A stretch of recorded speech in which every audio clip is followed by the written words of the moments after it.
I'm Nathan Risley. I'm a wildlife conservationist from Indonesia. My mission is to explore and protect our wonderful planet and the creatures that we share it with. So join me as we explore the weird and wonderful wildlife, cultures and ecosystems, along with the amazing people who have dedicated their lives to saving our beautiful planet.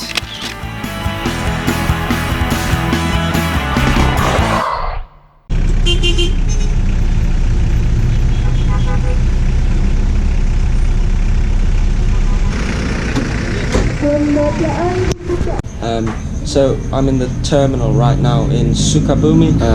I'm now at warung.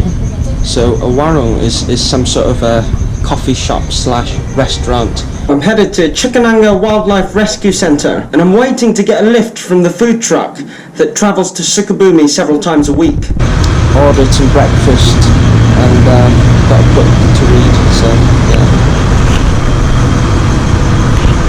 While I was waiting at the terminal, I saw a guy with a bird in a cage and he was about to transport it somewhere.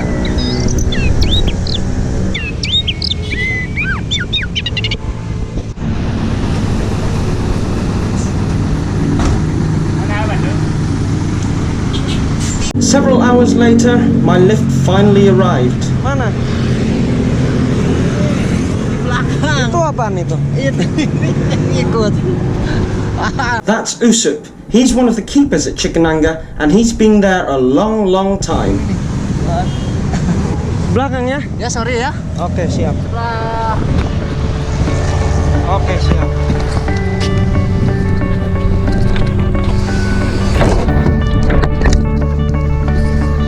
Right.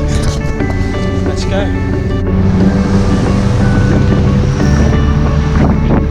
So we're now on the way to Cikananga from Sukabumi, and what Usup didn't tell me was that there's two people in the front, so I'm going to be sat at the back of the truck with all this animal food for the next hour or so.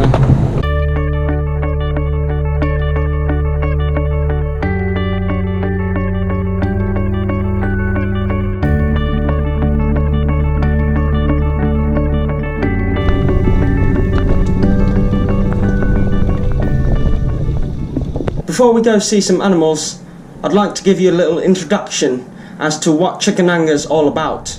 Right, here we have Inge. She's the conservation manager here at Cikananga. So Inge, can you tell us a little bit about Cikananga? Well, Cikananga is one of the biggest rescue centers in Indonesia. It's established in 2001 and it's about 14 hectares large, so it's quite big. We have around 350 animals to take care of. They're all confiscated from the illegal wildlife trades, ranging from crocodiles to orangutans, bears, you name it, it's here, sadly.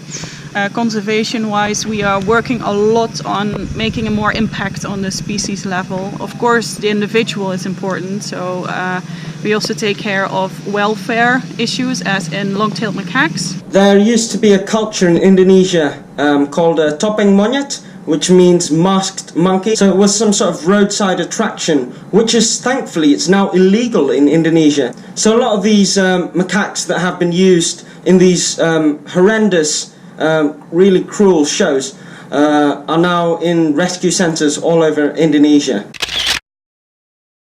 So the main reason I went to Cikananga was to have some meetings with the team, because we're doing a collaboration to create a training program for government officials and rescue centre staff on the management of reptiles and amphibians that have been confiscated from the illegal wildlife trade. After seeing that bird in a cage in a terminal, I was curious to learn more about these animals. I'm now here at Cikananga with Bertie Ferns.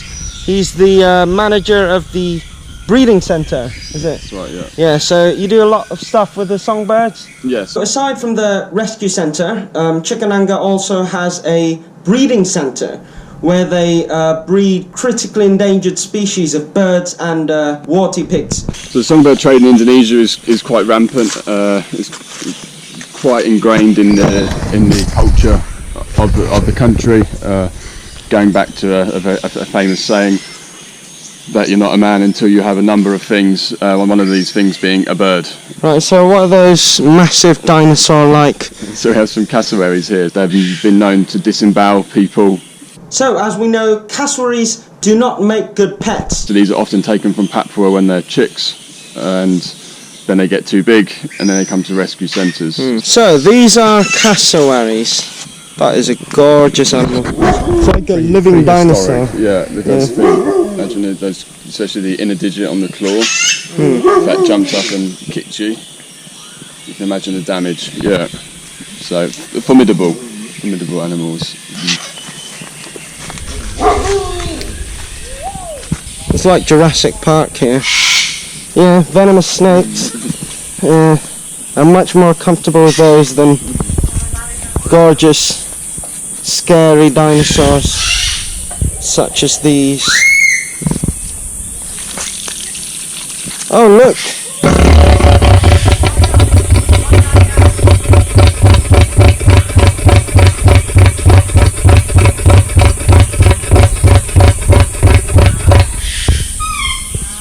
Was it pissing or shitting? It was a combination of the two. Okay. So it was both pissing and shitting at the same time. So in here we have a couple of common hill miners. We rescued these at the start of the year. Right, so here in Cikananga, the birds that have been rescued get a lot of space and a lot of enrichment, and to get them back healthy and hopefully one day to be released back into their natural habitat. And they've come here knowing Selamat Pagi Sir, which you may have just heard, which is good morning sir in Bahasa Indonesia. They'll also do a very Owen Wilson-esque wow noise. Wow, can you do it? Wow. Meow, meow, meow, meow, meow. As you can imagine, this makes them quite a popular bird to have in a cage. Keeping birds in captivity is not very easy. I mean, they need a lot of space, they need to fly, they need to be able to exhibit natural behaviours. That's why birds in general don't make very good pets, especially active species like the miners, because they need a lot of space, and you want to be able to provide that for them if you actually care about the animal. Now, a lot of the birds in Indonesia are kept in small cages and are fed food with very low nutritional value. So they're collected a lot for the bird trade. Harvested from the wild, yeah. But it's not to be underestimated the importance of this bird within the ecosystem. So there'll be very important seed dispersal species. So eating fruit and then pulling it out into the wild. Through regurgitating as well, apparently. And then allowing new regeneration of plants. Yeah, so we've seen many species on their way to extinction in Indonesia, and this would be a shame if this one would join. This also applies to the magpie robin, that bird I saw in a cage at the terminal. That's not all that we did in Cikananga. There's more stuff coming soon, so stay tuned for the next video.